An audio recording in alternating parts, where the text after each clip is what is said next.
नमस्कार, बहुत बहुत स्वागत है आपका न्यूज़ 18 के डिजिटल प्लेटफॉर्म पर। मैं हूं आपके साथ ऋतु ज्ञानवानी। दिल्ली के सीलमपुर में आज की सुबह भी तो रोज जैसी ही हुई, लेकिन यह सुबह एक दर्द समेटे हुई थी। एक खौफ था, नजरें बेबस थी। वहीं पास के आंगन से औरतों के रोने की आवाज आ रही थी। घर के बाहर कुछ कुर्सियां पड़ी थी, कुछ पर लोग बैठे थे, कुछ खाली थी। बोझिल सी सुबह और घर के हालात को देख ये समझ आ रहा था कि यहाँ किसी की जान गई है। आसपास के घरों के बाहर ये घर बिकाऊ का पोस्टर लगा है। ऐसा लग रहा था कि सालों की बसी बसाई जिंदगी उजड़ गई है, सपने टूट गए हों। तभी कुणाल की मां रोते रोते बेहोश हो जाती है। इसी 17 साल के नाबालिग कुणाल की हत्या हो गई है। बताया जा रहा है कि दूसरे समुदाय के करीब 5 से 6 लोगों ने मिलकर कुणाल की हत्या कर दी है। कुणाल की हत्या कल रात उस वक्त हुई थी जब वो घर से बाहर दूध लेने के लिए गया था। इस हत्या को लेकर सीलमपुर में बवाल की स्थिति बनती नजर आ रही है। हत्या के बाद से यहां पलायन के पोस्टर जो लगे हुए हैं, हिंदुओं का प्रदर्शन हो रहा है। चाकू घोंपने की घटना की सूचना सीलमपुर थाने को मिली थी। इसके बाद लड़के को तुरंत इलाज के लिए जेपीसी अस्पताल ले जाया गया। हालांकि डॉक्टरों की पूरी कोशिशों के बावजूद इलाज के दौरान उसकी मौत हो गई।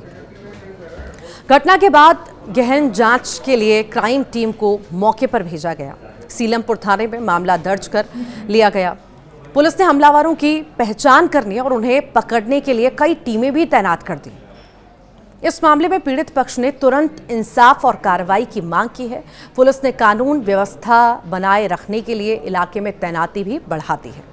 इलाके से मिली तस्वीरों में किसी भी तरह की अशांति को रोकने के लिए भारी पुलिस बल की मौजूदगी दिखाई दे रही है।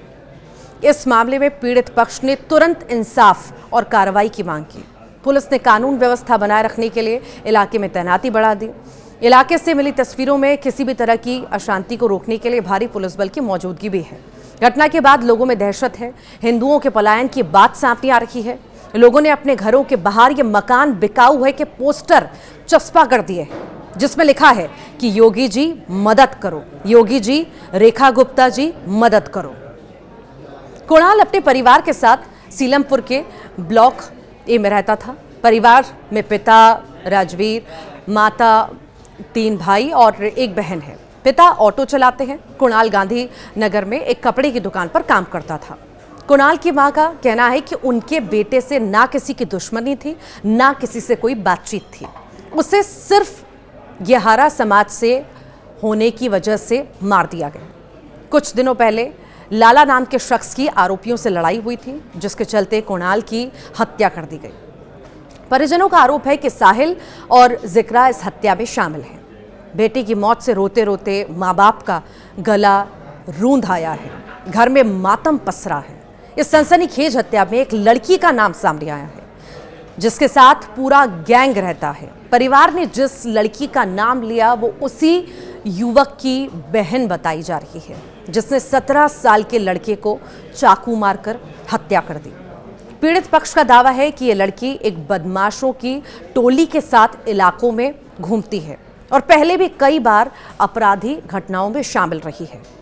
परिवार का कहना है कि वो हाल ही में जेल से छूटी थी और उसके पास अवैध हथियार भी पाए गए थे।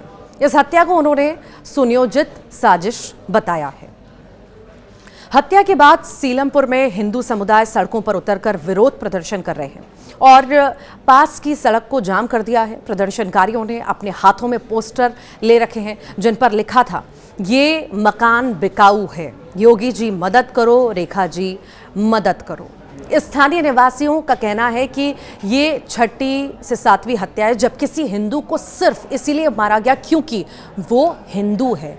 6 मर्डर हो चुके हैं। कई लोगों को पीटा गया, किसी का सिर फोड़ दिया गया, किसी की आंख फोड़ दी गई, बहन बेटियों को छेड़ा जाता है। आए दिन धमकियां मिलती हैं। यहाँ हिंदू सुरक्षित नहीं हैं। कम से कम 10 से 15 परिवार अपने मकान बेचकर यहाँ से जा चुके हैं।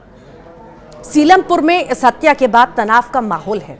हिंदू समुदाय का गुस्सा सड़कों पर दिख रहा है और पलायन के पोस्टर इलाके में बढ़ते डर को दर्शा रहे हैं।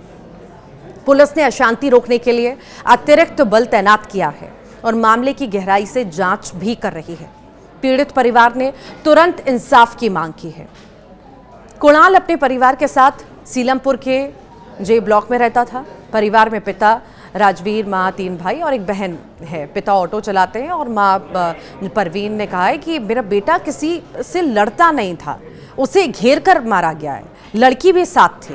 पहले भी एक लड़की तमंचे के साथ पकड़ी गई थी, लेकिन उसे छोड़ दिया गया।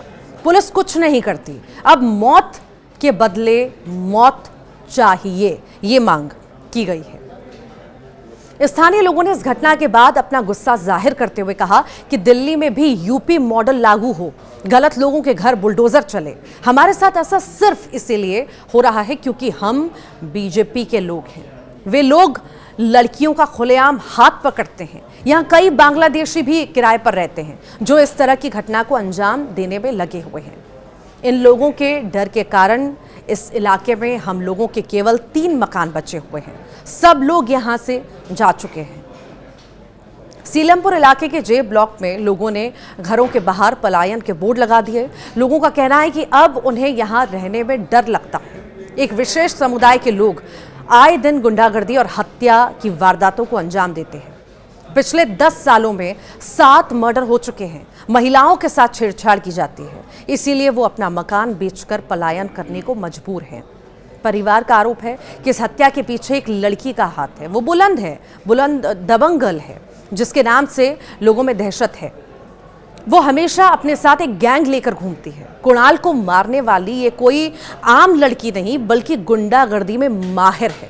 उसका नाम जिक्रा है। जिक्रा अपने साथ पूरा गैंग लेकर घूमती है। इसके हाथ में हमेशा तमंचा रहता है।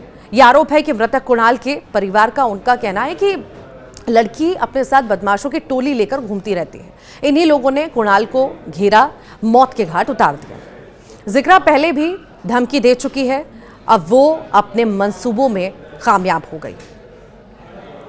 कुणाल के परिवार का आरोप है कि जिक्रा के भाई साहिल ने कुणाल को चाकू घोंपकर मारा। जिक्रा ने उसे मारने की धमकी पहले भी दी थी। हालांकि इस हत्या के पीछे का मकसद अभी तक सामने नहीं आ पाया है। पुलिस मामले की जांच पड़ताल भी कर रही है।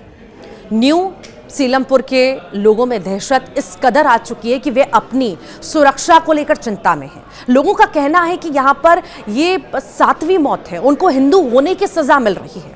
किसी का सिर तो किसी की आंख फोड़ दी गई है। जिक्रा का ये गैंग आए दिन हिंदुओं को धमकी देता है। हिंदू यहाँ पर बिल्कुल भी सुरक्षित नहीं है।